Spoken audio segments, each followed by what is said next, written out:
Today the world is celebrating Christmas. आज सारी दुनिया क्रिसमस को मना रही है. Okay. I want to share few things about Jesus. कुछ बातें आज मैं यीशु के बारे में बताना चाहता हूँ. Christmas is the birthday of Jesus Christ, Christmas यीशु मसीह का जन्मदिन है. which happened 2000 years ago ये करीब 2000 साल पहले घटी थी. in a small place called Bethlehem, somewhere in today's Israel. Bethlehem नाम के एक छोटे से गांव में जो आज के इज़राइल है वहां पर ये घटना हुई थी. Okay. The first thing I want to say is, who is Jesus? पहली बात जो आपको बताना चाहता हूं ये है कि यीशु कौन है. And the second thing I want to tell is what he actually did और for us. दूसरी बात कि यीशु ने हमारे लिए सचमुच क्या किया.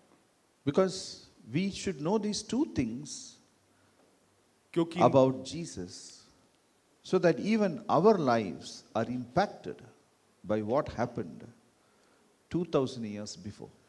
क्योंकि ये जानना हमारे लिए जरूरी है इन दोनों विषयों में, ताकि हम ये 2000 साल पहले जो बातें घटी है ये हमारे जीवन में किस प्रकार प्रभाव डालता है ये समझ पाए.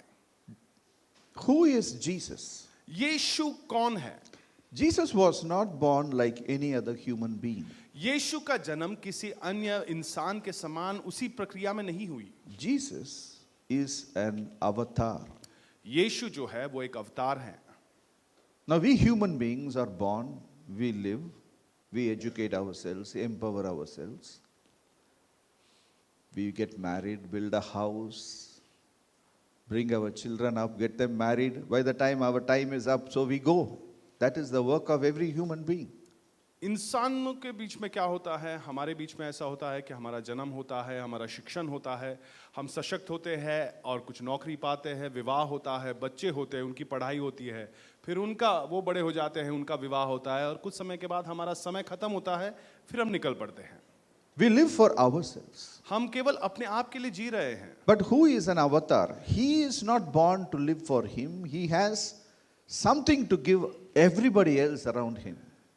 हम केवल अपने आप के लिए जीते हैं, लेकिन एक अवतार जो है वो अपने आप के लिए नहीं जीता, उसके पास कुछ ऐसा है जो वो सारे लोगों को देना चाहता है. Avatar actually impacts everyone irrespective of where they come from, what so-called category they belong to. और अवतार जो है वो हर एक पर प्रभाव डालता है, चाहे वो किसी भी वर्ग के क्यों भी ना हो, किसी भी विभाग के क्यों ना हो. Let me tell you, when you are born, you have a religion, you have a caste, you have a race, you have a country, you have a mother tongue, you have so many divisions which comes along with our birth. जब हमारा जन्म होता है तो कुछ हम किसी धर्म में पैदा होते हैं, किसी जाति के होते हैं, कोई हमारी मातृभाषा होती है, किसी देश के हम होते हैं. An avatar is beyond all that. लेकिन एक अवतार जो है वो इस सब से परे है. He doesn't belong to any religion. वो He is above all religion. वो किसी भी धर्म से नहीं होता है, वो सारे धर्मों से ऊपर होता है. He doesn't belong to one country. He belongs to all countries. वो किसी एक देश का ही नहीं होता, वो सारे देशों का होता है. He is not someone who will affect one person from one language group. He is going to affect everybody on the face of this earth. वो किसी एक व्यक्ति को या एक विभाग के लोगों को या एक भाषा बोलने वाले लोगों पे प्रभाव नहीं डालता है, वो सभी पे प्रभाव डालता है. Yes. When Jesus was born, some unique things happened during his birth. जब यीशु का जन्म हुआ, कुछ ऐसी विशेष बातें उसके जन्म के साथ हुआ. There was a choir. Now you saw choir, how they came and sang a song. और गीत गाने वालों की एक मंडली थी, जैसे आपने यहाँ पर भी देखा होगा, कुछ लोग गीत गा रहे थे. Like that, there was a choir which came from heaven. They are a group of angels who sang a song. और उसी प्रकार के एक गाना गाने के लिए एक मंडली स्वर्ग से उतर आई थी, स्वर्गदूतों की एक मंडली आई थी जिन्होंने गीतों को गाया. Now they sang a song और उन्होंने एक गीत को गाया which I would like to quote. जो मैं उस गीत के कुछ बोल बताना चाहता हूँ। I will quote from the Holy Bible. मैं बाइबल से आपको बताना चाहूंगा। Okay, you can also Google it very easily. You can say Luke, Luke 2, verse 13. You can find what I am talking. और जिस वचन को मैं पढ़ने जा रहा हूं ये बाइबल में है लूका का 2 अध्याय 13वां वचन। ये आप अगर आपके पास मोबाइल है तो उसमें गूगल में आप टाइप करिए लूका 2:13। Whatever I am quoting, you can get it from Google very easily. Luke 2, verse 13. लूका का 2 अध्याय 13वां वचन। Listen to this. ध्यान से सुनिए। You can also see there. And suddenly there was an angel, a multitude of heavenly hosts, praising God and saying, verse 14, glory to God in the highest, on earth peace, goodwill toward man. और तब एकाएक उस स्वर्गदूत के साथ स्वर्गदूतों का एक दल परमेश्वर की स्तुति करते हुए और यह कहते हुए दिखाई दिया कि आकाश में परमेश्वर की महिमा और पृथ्वी पर उन मनुष्यों में जिनसे वह प्रसन्न है शांति हो। Have you ever wondered why our earth has no peace?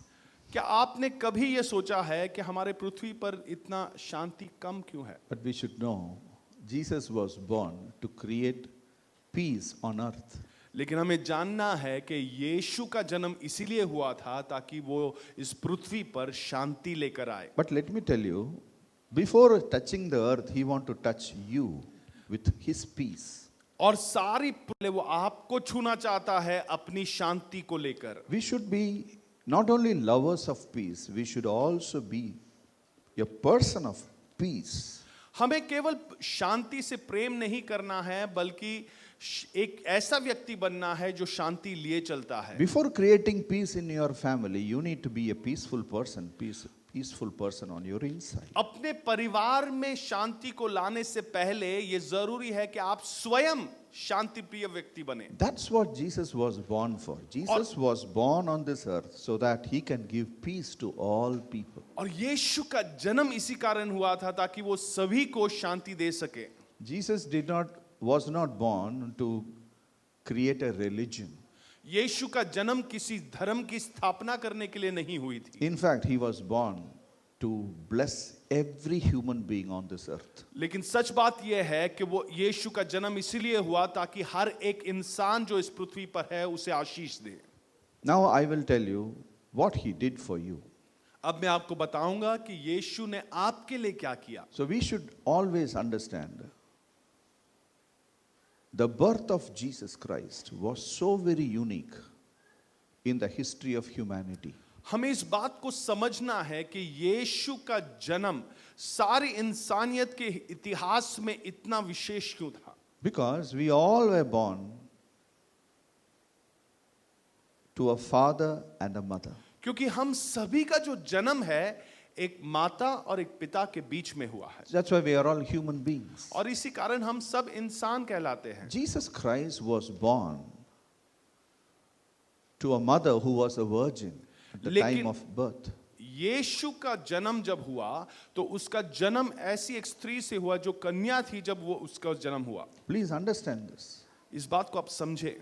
Now, he is the only person claiming himself to be a son of a virgin in the history of humanity. सारी इंसानियत के इतिहास में एक ही ऐसा व्यक्ति है जो ये दावा करता है कि उसका जन्म एक कन्या स्त्री से हुआ है। Of course, you need to explore a little if you really want to find the truth. अगर आप सचमुच कोई सच्चाई जानना चाहते हो तो आपको खुद कुछ शोध करना होगा। Keeping that exploration aside, अब इस बात को हम अलग करके रखेंगे। he is the only person who claims that I am a son of a virgin. और वो एकमात्र व्यक्ति है जो ये दावा करते हैं कि वो एक कन्या स्त्री से जन्म लिया है। In fact, when he was born, his father, Joseph, was in mixed plans because his betrothed wife was pregnant and he was really could not take it and he was about to leave her, silently ditch her. So when he was planning that, something happened. An angel appeared to him and he told him certain things, which I would like to read it here. और सच बात यह है, जब कन्या स्त्री मरियम के द्वारा जब यीशु का जन्म होने वाला था, तब उसकी मंगनी हो चुकी थी योसेफ के साथ, और जब उसकी खबर उसे पता चलता है तो वो उसे छोड़कर जाना चाहता था, लेकिन स्वर्गदूत उसके पास आकर कुछ बातें कहता है, उसे भी हम पढ़ेंगे। Matthew 1, verse 20 and 21. मत्ती का सुसमाचार पहला अध्याय 20वां वचन और 21वां वचन। Matthew 1, verse 20 and 21. मत्ती 1, 20 और 21। But while Joseph thought about these things, behold, an angel of the Lord appeared to him in a dream, saying, Joseph, son of David, do not be afraid to take to you Mary your wife, for that which is conceived in her is of the Holy Spirit. And she will bring forth a son, and you shall call his name Jesus, for he will save his people from their sins. जब वह इन बातों को सोच ही में था, तो प्रभु का स्वर्गदूत उसे स्वप्न में दिखाई देकर कहने लगा, हे योसेफ दाऊद के संतान, तू अपनी पत्नी मरियम को अपने यहाँ ले आने से मत डर, क्योंकि जो उसके गर्भ में है वह पवित्र आत्मा की ओर से है। वह पुत्र जनेगी और तू उसका नाम यीशु रखना, क्योंकि वह अपने लोगों का उनके पापों से उद्धार करेगा। So Jesus Christ was born of a virgin mother, and he was born to save, to bring salvation to people. तो यीशु मसीह का जन्म एक कन्या स्त्री से हुआ था, और उसका जन्म सारे लोगों को उद्धार लेकर लाने के लिए हुआ था। Now I will go to the point number 2. What Jesus did for us. अब दूसरे भाग में मैं बढ़ना चाहूंगा कि यीशु ने हमारे लिए क्या किया। What he did. क्या किया? Let's turn to Matthew chapter 11, verse 28. मत्ती 11वां अध्याय 28वां वचन।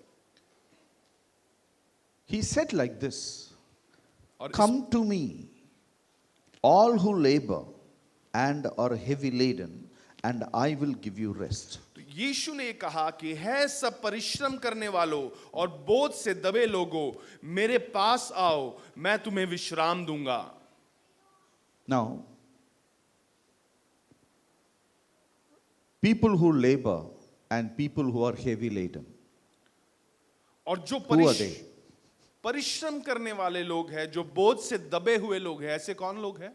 Many years before, I was standing in a street corner, and there was a man who carried such a huge weight on his head. I thought he was carrying his whole house. He was walking. So I was concerned for his head and his neck. कई सालों पहले की बात है, मैं रास्ते पे खड़ा हुआ देख रहा था कि एक व्यक्ति ऐसे भारी बोझ को लेके चल रहा था, मानो कि पूरे घर को ही अपने सिर पर उठा के चल रहा था। मुझे परेशानी हो रही थी, मुझे ये सोचकर कि ये इसके सिर और इसके गर्दन का क्या होने वाला है। When I was wondering this way, some thought which came into my head, in fact, you are also carrying a bigger weight than him on your head, which is invisible. और जब मैं ये सोच ही रहा था, अचानक से मेरे दिमाग में ये भी सोच आने लगा कि सच बात तो ये है, उस व्यक्ति से अधिक भार तुम उठा रहे हो, अपने सिर पर लेकर चल रहे हो, दिख नहीं रहा बस। That's it. He was carrying a visible load and I am carrying an invisible load. वो जो व्यक्ति चल रहा है, उसका वजन जो है वो आपको दिख रहा है, उसका जो बोझ है आपको दिख रहा है, लेकिन तुम जो लेकर चल रहे हो वो दिख नहीं रहा। I had problems with money, I have problems with health, I have problems with my family, I have every problem, and it is so huge and I am not able to handle my life. और मुझे परेशानी थी पैसों को लेकर, मुझे परेशानी थी अपने परिवार को लेकर, मुझे परेशानी हर एक क्षेत्र में थी। ये सारा बोझ लेकर, इतना बड़ा बोझ लेकर मैं चल रहा था। Today many of us, we may be well dressed, we are educated, we may not carry anything, but actually there is so much of heavy weight which is actually pressing us. आज हम में से कई भी, शायद हम पढ़े लिखे हैं, हमारे पास अधिक पैसा भी है, हम बहुत ही अच्छे दिख रहे हैं, अच्छे वस्त्र डाल कर चल रहे हैं, लेकिन बहुत बड़ा एक बोझ को लिए हम चल रहे हैं. Many students, they are not able to carry the weight which is laid upon them. कई विद्यार्थी भी ऐसे हैं जो इस बोझ उनके ऊपर डाला गया है, वो लिए वो चल नहीं पाते. They are genuine, honest, good people, but still those people are suffering in this earth. वो बहुत ही सच्चे, ईमानदार और अच्छे लोग हैं, लेकिन वो इस दुनिया में पीड़ा सह रहे हैं. Right? I was talking to a father and mother. एक माता पिता से मेरी बातचीत हो रही थी. They had a young daughter of 12th standard. 12वीं कक्षा में पढ़ने वाले एक जवान लड़की उनकी थी. There was a problem in that child's life. और उस बच्चे की जीवन में कुछ परेशानी हो रही थी. One day they came home. एक दिन वो घर पर आई She killed herself. और उसने अपने आप की जान ले ली. Their first daughter. उनकी पहली बेटी थी वो. They could not handle it. वो इसे संभाल ही नहीं पा रहे थे. They could not imagine it. वो इसकी कल्पना भी नहीं कर पा रहे थे. They were finished. They were broken. वो खत्म हो चुके थे, वो टूट चुके थे. I could never console them. मैं कभी भी उन्हें सांत्वना नहीं दे पाया. Today we live in a world where people are unable to handle the pressures which comes upon them. आज हम ऐसी एक दुनिया में जी रहे हैं जहां पे लोग, जो दबाव उन पर आ रहा है, जो जोर उन पर गिर रहा है, उसे वो संभाल नहीं पा रहे हैं. Today Jesus Christ wants to call everyone who is having a heavy weight upon us, them. He will give them rest. आज यीशु मसीह ऐसे ही भारी भड़कम बोझ लेकर चल रहे हैं, ऐसे लोगों को अपने पास बुला रहा है और कहता है कि मैं तुम्हें विश्राम दूंगा. Where is the answer in this society for people who have no hope? और जिनके पास आशा नहीं, उनके लिए कौन सा ऐसा जवाब या उत्तर मौजूद है इस दुनिया में? They think suicide is an answer. वो सोचते हैं कि आत्महत्या कर लेना ये जवाब होगा. How can it be an answer? I want to tell every one of you, Jesus said, you come to me, I will give you rest.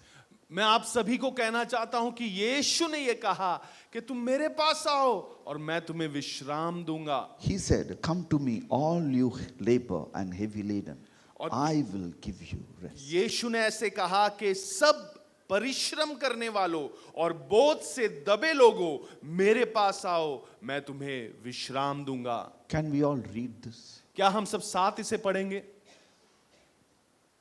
Here we go. Come to me, all you who labor and are heavy laden, and I will give you rest. Jesus had come to give us rest. यीशु मसीह आए ताकि हमें वो विश्राम दे सके. He has not come to give us a religion. और यीशु इसलिए नहीं आए कि कोई धर्म को हमको दे के जाए. He has come to give us rest. यीशु आए ताकि हमें विश्राम दे सके. How many of you think you need rest? आप Can में I से see your कितनों को hands? लगता है कि मुझे विश्राम की जरूरत है? आपके हाथों को दिखाएं.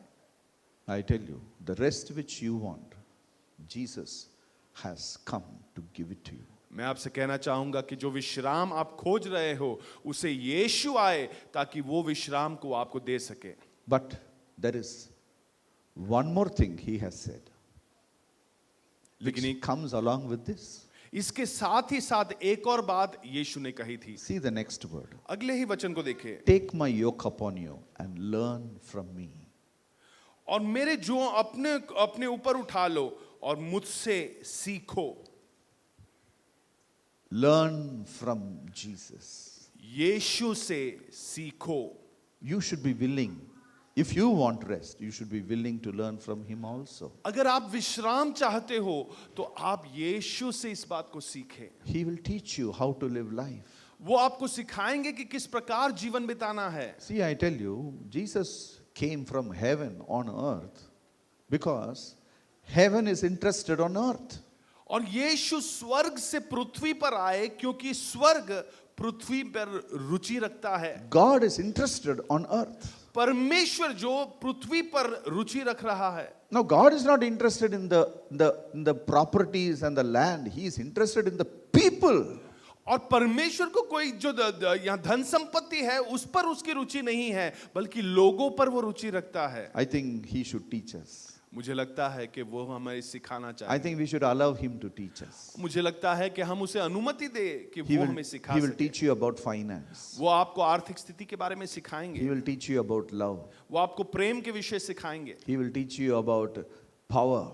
वो आपको सामर्थ्य के विषय सिखाएंगे, He will teach you about relationship. वो आपको रिश्तों के बारे में सिखाएंगे, He will teach you administration. वो आपको किस तरीके कोई संस्था को चलाना है इस बात को सिखाएंगे। Everything of the human world he will teach you better than any other teacher. इंसानी दुनिया की कोई अन्य और कोई भी विषय क्यों ना हो, यीशु आपको सिखा सकते हैं किसी भी इंसान से बेहतर। Now Jesus came not only give you rest, he also came to give you healing. अब यीशु आए केवल आपको विश्राम देने के लिए नहीं, बल्कि चंगाई देने के लिए भी। Now healing is of two types. अब चंगाई जो है वो दो प्रकार के होते हैं, In fact, our sickness is of two types. और सचमुच हमारी जो बीमारियां भी हैं वो दो प्रकार के होते हैं। One we call as sickness, one we call as disease. एक को हम बीमारी कहते हैं, दूसरे को रोग कहते हैं। Okay, many people are sick.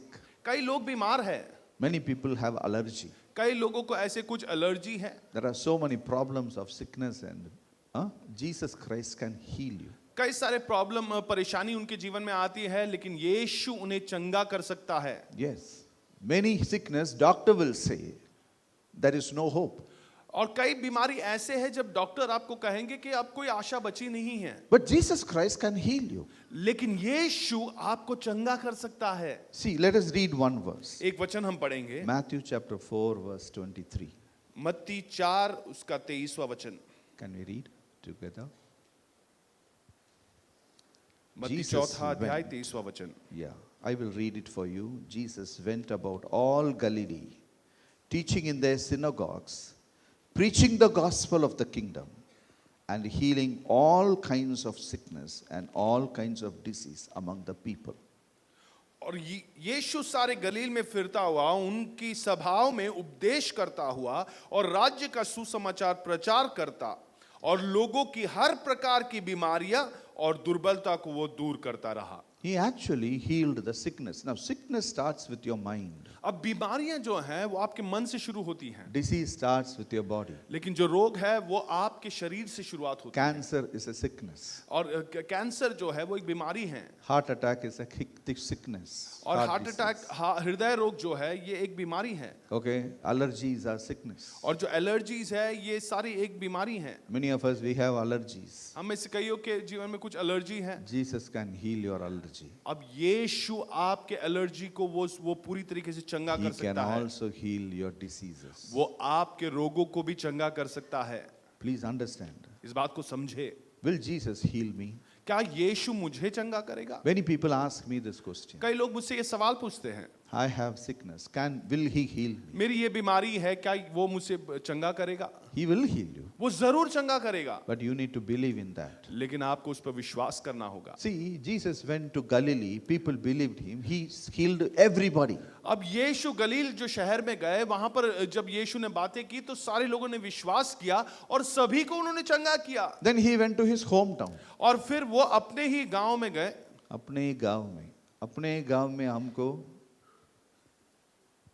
people तुच्छ समझते हैं ना, अरे ये हमारा आदमी है, what can he do? ये क्या कर लेगा? So Jesus went to his गांव. तो यीशु अपने गांव गए So nothing happened actually. और वहां पे विशेष रूप में कुछ हो नहीं पाया। Let me read Mark chapter 6 मरकुस का 6वां अध्याय verse देखिए, 1. पहला वचन। Mark 6:1. Then Jesus went out from there and came to his own country, and his disciples followed him. When the Sabbath had come, he began to teach in the synagogue, and many hearing him were astonished, saying, "Where did this man get these things?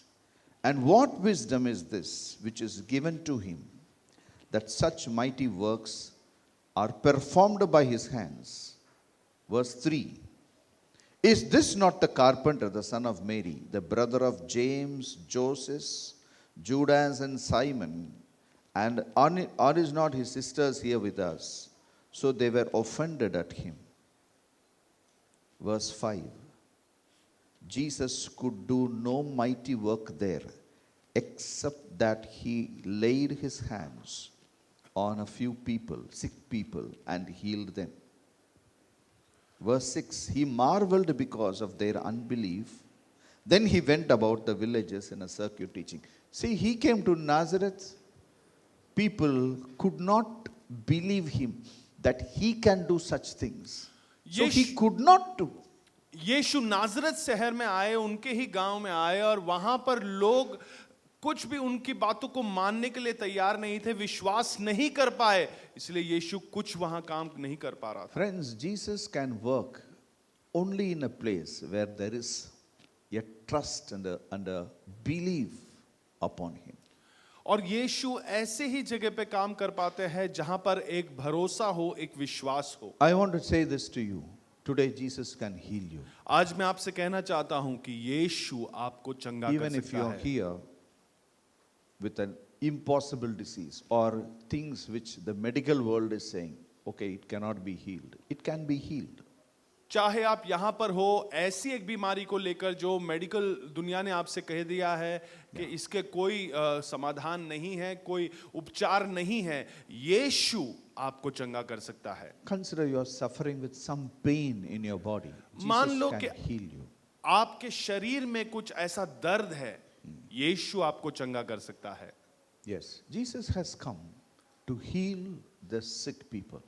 यीशु आए हैं ताकि बीमारों को चंगा कर सके. Not underestimating the medical world, but ऐसा there are नहीं- many things which only Jesus can heal, not the medical world. हम ऐसा नहीं कहते कि जो मेडिकल की दुनिया है वो कुछ छोटी है, उनमें ज्ञान नहीं है, नहीं, ऐसा नहीं है. लेकिन ऐसी कुछ बातें हैं जो मेडिकल दुनिया समझ नहीं पाती, सुलझा नहीं सकती, उसे यीशु चंगा करता है. So the third thing which Jesus can give you.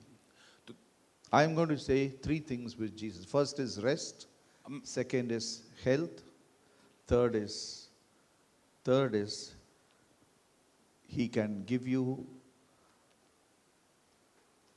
something which I would like to read from this. Revelation chapter 1 verse 5. This is the Prakash third thing he can give it to you. तीन बातें यीशु आपको देता है. पहले हमने बात किया विश्राम के बारे में, दूसरी चंगाई के बारे में, अब तीसरे विषय के बारे में जानेंगे. प्रकाशित वाक्य हम पढ़ेंगे. Now, this is the foundation of the first two things. अब ये नींव बनेगी पहले दो बातों के लिए. Okay. Let me read Revelation chapter 1 verse 5. प्रकाशित वाक्य पहला अध्याय 5वां वचन. Jesus Christ, the faithful witness, the firstborn from the dead, and the ruler over the kings of the earth, to him he loved us and washed us from our sins in his own blood. और यीशु मसीह की ओर से जो विश्वास योग्य साक्षी और मरे हुए में से जी उठने वालों में से पहलौठा और पृथ्वी की राजाओं का हाकिम, और तुम्हें अनुग्रह और शांति मिलती है, जो हमसे प्रेम रखता है और जिसने अपने लहू के द्वारा हमें पापों से छुड़ाया है. This is the most important thing which Jesus did for us. ये सबसे प्रमुख बात है जो यीशु ने हमारे लिए की. You know what he did? क्या आप जानते हैं उसने क्या किया? He took his blood यीशु ने अपने लहू को लिया and he washed you. और हमें धो दिया. This no one can do. ये और कोई नहीं कर पाता है. Today, everyone knows about paap, sin. Everybody knows about sin. लोग पाप के विषय जानते हैं And we know sin separates us from God. और हम जानते हैं कि पाप जो है वो हमें परमेश्वर से अलग कर देता है. That's why you see, when people go to, religious places, they wear white and white. और हम जानते हैं कई धार्मिक स्थलों पर लोग जब जाते हैं तो वो सफेद वेशभूषा पहनते हैं. Because that is how you should go to God. क्योंकि वो मानते हैं कि इसी प्रकार से हमें परमेश्वर के पास पहुंचना There है. is a purity which is required to go to God. एक पवित्रता की जरूरत होती है ताकि हम परमेश्वर के सन्मुख पहुंच पाए. That is why you see every religion, they make you to wear a separate dress to reach the religious place. और इसलिए आप देखिए किसी भी धर्म में वो आपको एक अलग तरीके का वेशभूषा आपको धारण करने कहेंगे ताकि वो एक धार्मिक स्थल पर पहुंच सके। Why people do that? और ये क्यों किया जाता They है? remove their cheppals. वो अपने जूतों को निकाल Why देते people हैं। do that? क्यों लोग ऐसे करते हैं? It has a significance. इसके एक महत्वपूर्णता The है। thing is, we purify ourselves to go there. That is the reason. और इसका कारण ये है कि हम अपने आप को पवित्र बना रहे हैं ताकि हम परमेश्वर के सामने So that पहुंच God सकें। will accept me. ताकि परमेश्वर हमें स्वीकार सके, So that He will answer my prayer. ताकि वो हमारे प्रार्थनाओं का उत्तर दे सके। That is the meaning behind it. और इसके पीछे का अर्थ यही है। Friends, today you should know that Jesus has cleansed you with His precious blood. आज आपको जानना है कि यीशु मसीह ने अपने बहुमूल्य लहू से आपको धोकर शुद्ध किया है। Volumeless. Okay? Jesus Christ, the most important thing what He did was, He cleansed you with और His precious blood. सबसे बहुमूल्य बात जो यीशु मसीह ने किया वो ये था कि अपने लहू से उसने हमें शुद्ध कर दिया। Why He did that? यीशु ने ऐसा क्यों किया? So that our sins are cleansed. ताकि हमारे पाप जो है वो धुल जा सके। That is what Jesus Christ did. और वही यीशु मसीह ने किया। Today, whatever we do cannot cleanse our heart. आज कुछ भी हम करके क्यों ना देख सके, Our black heart हमारे can never be made into a white heart. हमारे काले हृदय को हम सफेद नहीं कर पाएंगे, Because we are born like that. क्योंकि हमारा जन्म ही इस प्रकार हुआ। We live like that. हम इस प्रकार ही जीते हैं। That's why, many people are not ready to die. और इसी कारण कई सारे लोग मृत्यु के लिए तैयार ही नहीं हैं। Even a person who is extremely old in ICU, they say, Doctor, do something, I don't want to die. और चाहे वो कितने भी बुजुर्ग क्यों ना हो, वो आईसीयू में पड़े हुए हैं, फिर भी वो डॉक्टर से कहेंगे, डॉक्टर कुछ भी कर लो, मुझे मरना नहीं है। Because they don't know what's going to happen after that. क्योंकि They are वो- afraid to meet God. क्योंकि वो नहीं जानते कि मृत्यु के बाद क्या होने वाला है। वो डरते हैं कि परमेश्वर के सामने हम क्या करेंगे। Jesus Christ removed that fear. He cleansed us with the precious blood. और यीशु मसीह ने इस डर को ही हटा दिया, उसने हमें शुद्ध कर दिया, So that we stand clean in front of God. We ताकि stand clean in front of God. ताकि हम परमेश्वर के सामने शुद्ध खड़े हो सके, We can connect with God. हम परमेश्वर के साथ संपर्क बना सके। And He made you, see the next word, verse 6. छठवां वचन देखें, He made you as kings and priests to His God and Father. और देखो यीशु ने आपको राजा के समान, एक याजक के समान बना दिया परमेश्वर के पिता के सामने खड़े रहने के लिए। See, Jesus with His blood not only cleansed your sin, He has made you a king. यीशु ने अपने लहू से केवल आपको शुद्ध नहीं किया है, बल्कि एक राजा की पदवी पर बिठा दिया है And made you a priest. और एक याजक के तौर पर आपको खड़ा कर दिया है And made God into a father. और परमेश्वर को आपका पिता बना दिया है। Today, let me tell you, God is not a God in our life. He is a father in our life. आज परमेश्वर जो है वो केवल एक परमेश्वर के समान खड़ा नहीं है, बल्कि आपके पिता के समान आपके जीवन में है। World relates to God as God. आज सारी दुनिया जो है वो परमेश्वर के साथ जो रिश्ता रखती है वो कहते हैं कि ये परमेश्वर है। But if you're connected with Jesus, you relate to God as a father. लेकिन अगर आप यीशु मसीह के साथ संपर्क बनाते हैं तो आप परमेश्वर के साथ आपका जो रिश्ता है वो एक पिता का बनता There है। is a difference between God and father. और परमेश्वर और पिता के बीच में एक अंतर है। Let me explain. मैं आपको समझाऊंगा। There is a difference between a servant and a son. एक नौकर और एक पुत्र के बीच में भी अंतर है। Jesus made you as a son. यीशु ने आपको एक पुत्र कर बना दिया। See, I'll tell you an example. एक उदाहरण मैं बताऊंगा। There are many servants in our house. हमारे घर में कई सारे ऐसे नौकर हैं, We can be good to them. हम उनके साथ कभी कभी अच्छे We होते can हैं, give them salary. उनको तनख्वाह देते हैं We can give them overtime, और उनको ओवर टाइम की तनख्वाह भी दी जाती है, bonus. बोनस देते हैं। gifts, उन्हें भेंट भी देते हैं, everything we can give. सब हम उन्हें दे सकते हैं। If they don't come on time every day लेकिन अगर वो समय पर हर दिन नहीं आए and they do things which is against our family, और ऐसी कुछ काम किया जो हमने नहीं कहा था और वो हमारे विरुद्ध है, we say, we निकाल देंगे. Please, thank you, get out. हम हाथ जोड़ के उन्हें कहते हैं बस आप निकल जाओ, आपसे काम पर आने की जरूरत नहीं, धन्यवाद। We can love the servants, हम उनसे प्रेम कर सकते हैं, but there is a limit. लेकिन उसकी एक सीमा है। But Jesus made all the servants into sons and daughters. लेकिन यीशु ने सारे नौकरों को आज पुत्र और पुत्री बनाकर रखा। Will any of us ask the sons and daughters to please get lost? क्या हम अपने ही बेटे या बेटियों को कहेंगे कि चलो तुम इससे दफा हो जाओ? That is the difference between religion and relationship. यही अंतर है धर्म और रिश्ते में। People are actually suffering in religion. लोग सचमुच पीड़ा सह रहे हैं विभिन्न धर्मों में। They don't know how to please God. वो जानते नहीं कि परमेश्वर को कैसे खुश करें। They do so many things. So tough it is. इतनी सारी चीजें करते हैं, वो इतना कठिन है। Still it is, they are so unsatisfied. They are not sure what's going to happen. फिर भी वो यहाँ पे वहां पे कोई भी तृप्ति नहीं है और वो वहां पर दुखी बैठे हैं। God, through Jesus, makes you a son, your daughter. लेकिन परमेश्वर यीशु के द्वारा आपको एक पुत्र और पुत्री बनाता है। Today, as a son, whatever the Father has comes to me. आज एक बेटे होने के नाते जो कुछ मेरे पिता का है वो मेरे पास आता है। Your properties, your bank balance, everything goes to your children, not to your servants. आपकी धन संपत्ति, आपकी बैंक में जितने पैसे हैं, ये सारे आपके संतान के पास आता है, ना कि आपके नौकरों के पास। Today, people want to be the best, but a servant can never be the best.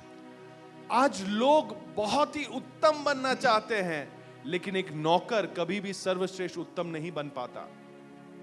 I still remember my career as a teacher. I used to be a teacher in a local college. और मैं जानता हूं, मैं एक teacher था एक college में।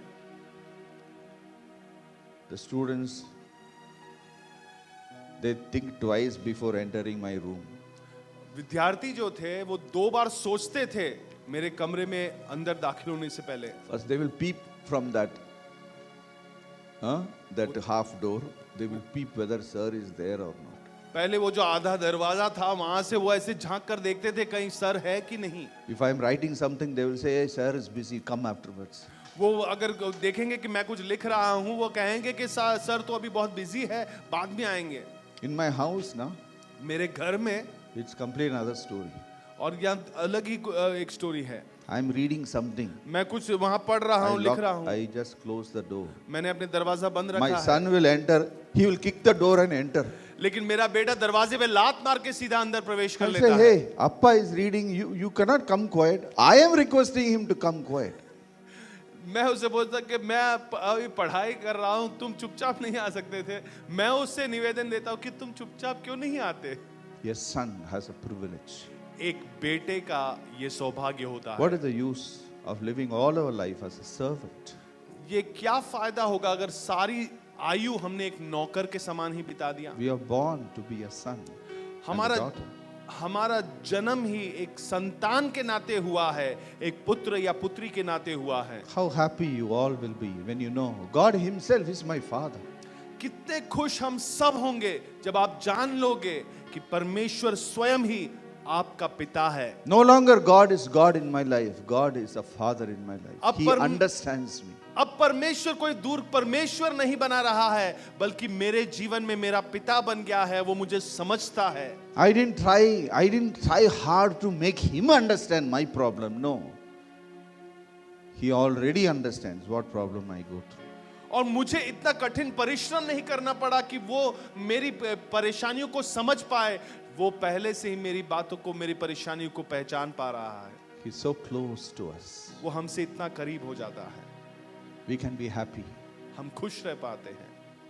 We can be really carefree about our life. हम सचमुच अपने जीवन के विषय इतना अधिक हम लापरवाह रह सकते हैं।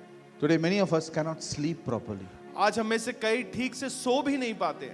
But you should know, God never sleeps. He never slumbers. He's all the time looking at you, taking care of you. लेकिन हमें ये जानना जरूरी है कि परमेश्वर वो कभी सोता नहीं, वो कभी नींद नहीं लेता, ऊँघता नहीं। What a beautiful thing it is. वो आपको संभालता है, ये कितनी सुंदर बात है। So today I have said this is called as the good news gospel. और इसी को हम सुसमाचार कहते हैं। Today our country needs this. आज हमारे देश को इसकी जरूरत है, Our society needs Jesus. हमारे समूह को इसकी जरूरत है, Our families need Jesus. हमारे परिवारों को यीशु की जरूरत है। When I look at the families, they are so precious.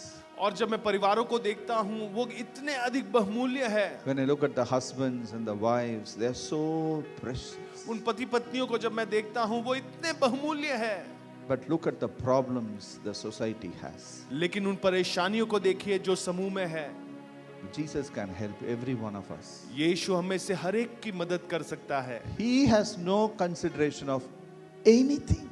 वो किसी और विषय में वो चिंता नहीं करता। Whether you are educated, you are uneducated. चाहे आप पढ़े लिखे हो या अनपढ़ हो, You are from a high class or a low class. क्या आप उच्च वर्ग के हो या नीच वर्ग के हो, You belong to which language group. आप कौन सी भाषा बात करते हैं, Who you are is not his concern. आप कौन है इससे उसे कोई परवाह नहीं। He is the father of all.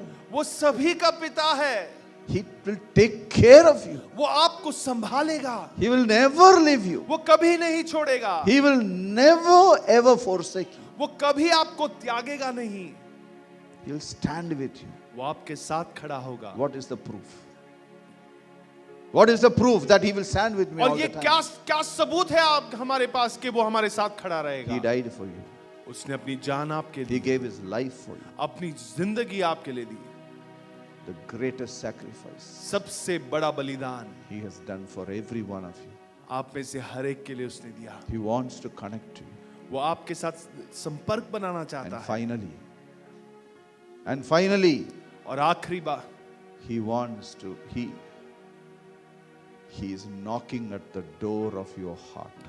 वो आपके हृदय के दरवाजे पर खटखटा रहा है। He is just not entering your heart, he is just knocking the door. वो अब तक प्रवेश नहीं कर पाया है, अब तक वो खटखटा रहा है आपके हृदय के दरवाजे पर। Type Revelations आप 3 verse 20. प्रकाशित वाक्य 3 अध्याय उसका 20वां वचन को हम देखेंगे। Revelation chapter 3 verse 20. I want all of us to read this. मैं चाहता हूं कि आप में से हर एक इसे पढ़े। Is it come? Yes.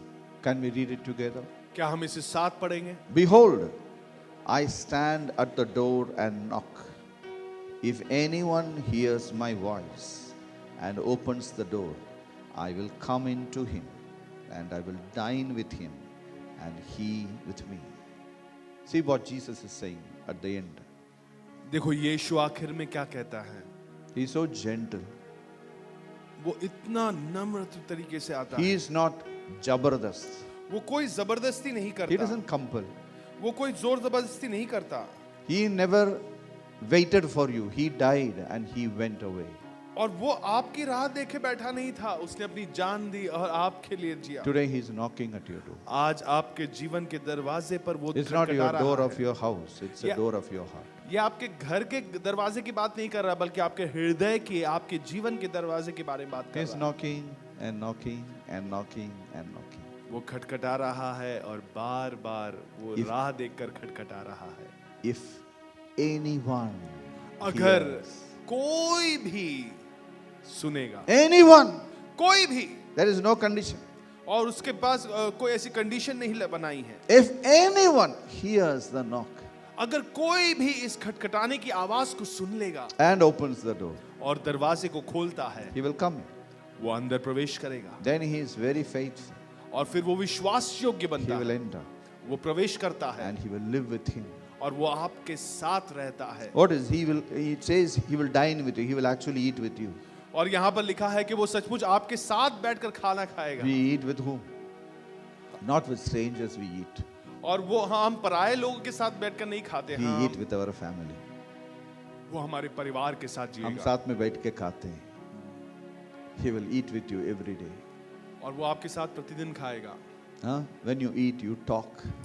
जब आप खाना खाते हो, आप बातें करते हो, You share your concern. आपकी चिंताओं को आप बांटते हो, You tell about all your life. अपनी सारी जिंदगी के बारे में बताते हो. When you eat, there is a lot of transfer.